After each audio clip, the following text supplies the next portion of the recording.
Olá, pessoal! Sejam todos bem-vindos a mais uma aula da nossa disciplina de Introdução aos Sistemas Operacionais. Na nossa videoaula de hoje, nós vamos falar sobre a história dos sistemas operacionais. O conteúdo está dividido da seguinte forma: vamos começar a falar do primeiro computador existente e depois vamos falar das gerações de computadores até os computadores atuais. Cada geração teve um ganho tecnológico, evoluindo assim tanto o hardware em potência de processamento e também paralelamente, foi evoluindo os próprios sistemas operacionais, que é o foco desta disciplina. Então nós vamos passar aqui explicando como que eram os computadores em cada geração e como era o sistema operacional desses computadores.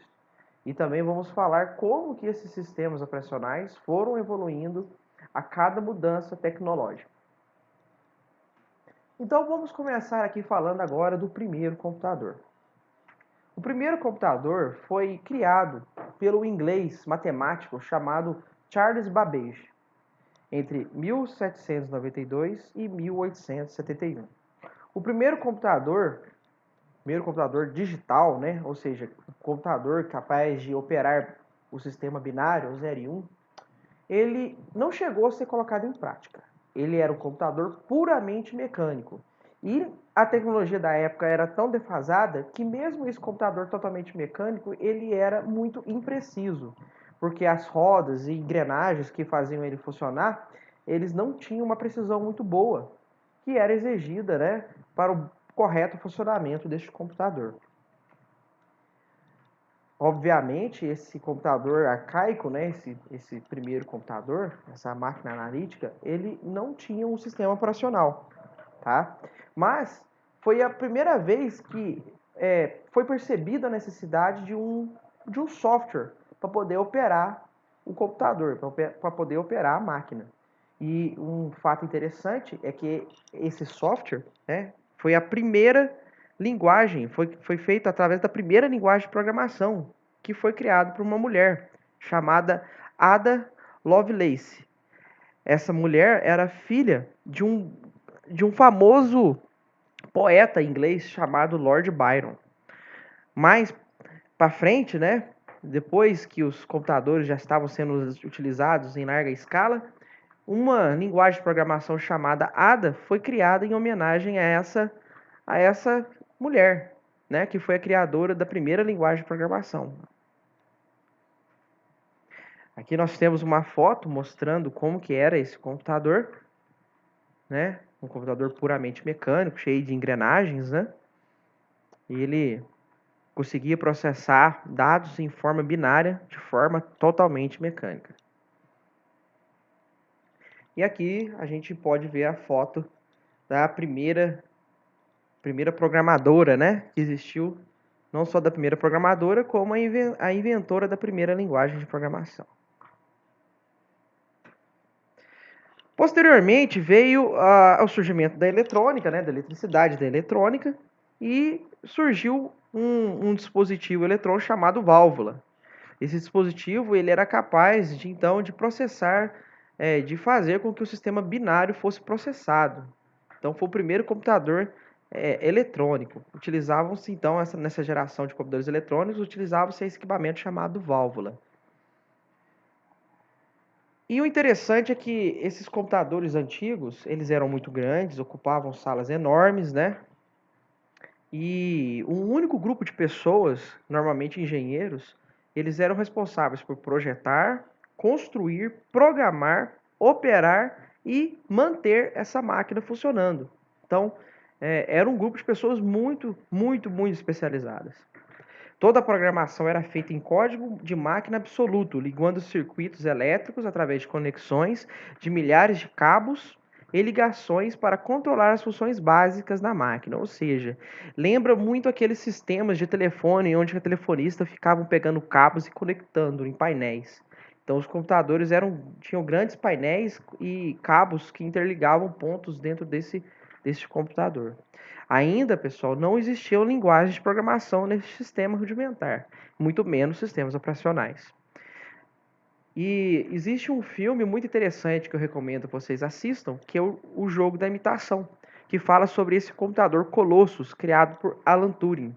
Esse computador foi responsável por encurtar a Segunda Guerra Mundial, né? Ele ajudou com que a Segunda Guerra Mundial terminasse de uma maneira mais rápida, durasse menos tempo, tá?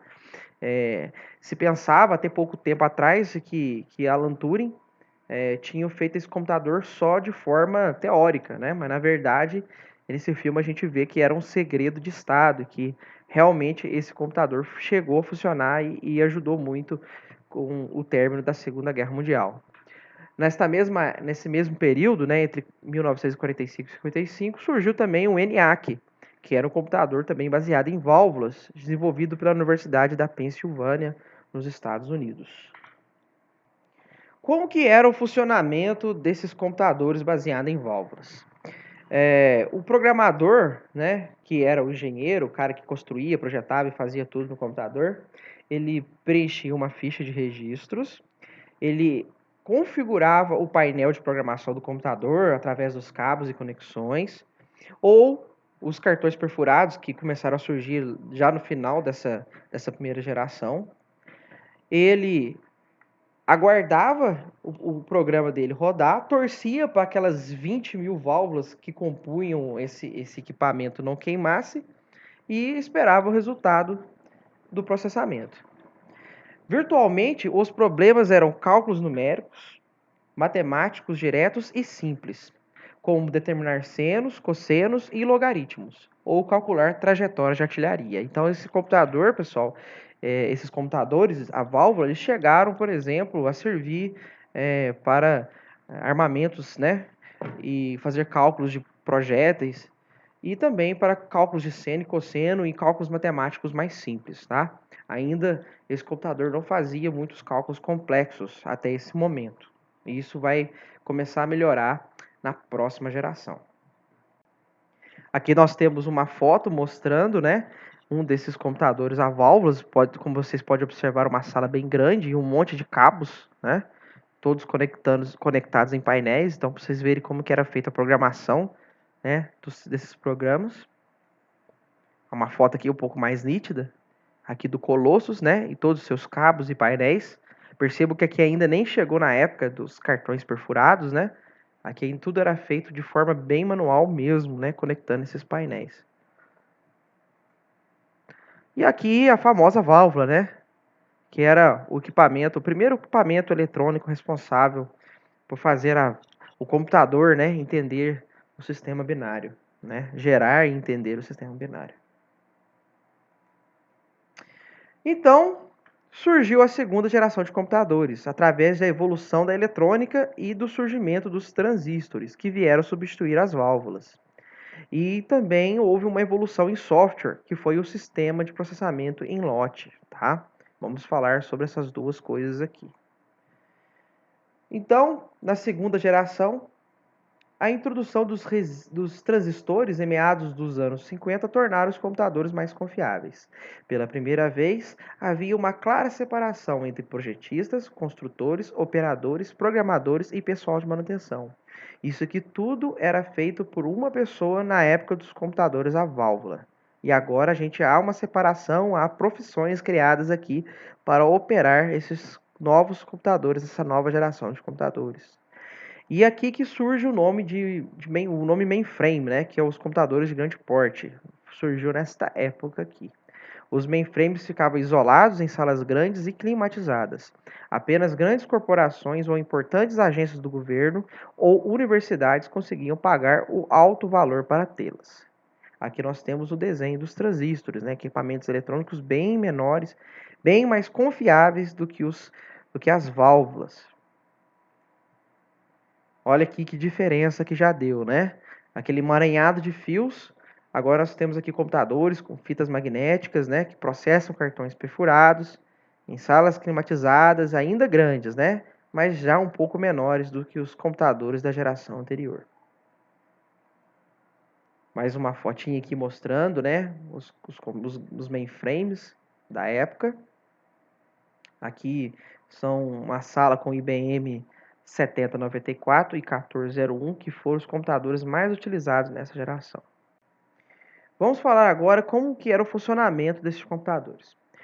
O programador ele escrevia o programa em papel através da perfuração de cartões. Então nós já não temos aqueles cabos. Em linguagem de montagem Assembly ou Fortran, que é a linguagem mais próxima do hardware mesmo, ZR1. O programador levava esses cartões perfurados para uma sala de entradas e os entregava para um dos operadores. Então aqui haviam 3 salas. Uma sala de entrada, onde ficava uma pessoa que pegava os programas em papel, a sala de máquinas, onde esses cartões eram colocados para serem processados, e a sala de saída, que onde o operador vinha pegar o resultado para impressão e entregar para o programador. Então, logo após o programador entregar o programa para o programador ia tomar um café e esperar até o término da execução do programa na sala de saída. Os operadores aguardavam o término da execução do programa, levavam o resultado para a sala de saída e buscavam novos cartões na sala de entrada. Além de carregar também o compilador Fortran quando necessário, né? Que aqui foi dito já, né, que pode ser tanto em Assembly quanto em Fortran. Quando o programa era entregue em Fortran, além do processo padrão, você tinha que carregar o compilador Fortran. Então, muito tempo era desperdiçado enquanto os operadores caminhavam entre as salas, né? Quando o operador ia lá, esperava a execução e levava a saída para a sala de saída e voltava e ia lá na sala de entrada, o computador ficava ocioso nesse meio termo, né? Então, muito tempo era desperdiçado. Aqui nós temos um cartão perfurado, né, para vocês verem como é que era difícil, né? Fazer a programação, né? Um monte de 0 e 1, onde que perfurou o 0, onde que está perfurado 1. Então aqui estava escrito um programa utilizando a linguagem Fortran. E aqui nós temos uma representação visual de como que eram feitas esse processo de processamento, né, de informações. Então você tinha basicamente 2 tipos de computadores, que era o IBM 1401 e o IBM 7094. O IBM 1401 era um computador especializado em ler cartões perfurados e gravar em fita magnética, e fazer também a leitura da fita magnética para imprimir o resultado. Então ele fazia bem essas duas operações. Enquanto que o 7094 ele era um computador especializado em cálculos matemáticos. Ele era um computador especializado em executar os programas propriamente dito. Então este computador ele ficava centralizado aqui. O operador vinha aqui, colocava o cartão perfurado, lia, pegava a fita, colocava aqui, processava, pegava a fita de resposta, colocava aqui nessa máquina para imprimir o resultado. Então, para que esse processo não ficasse tão demorado, inventaram o chamado sistema de processamento em lote, ou BET. Né? Esse termo ainda é usado muito na computação atualmente. Né?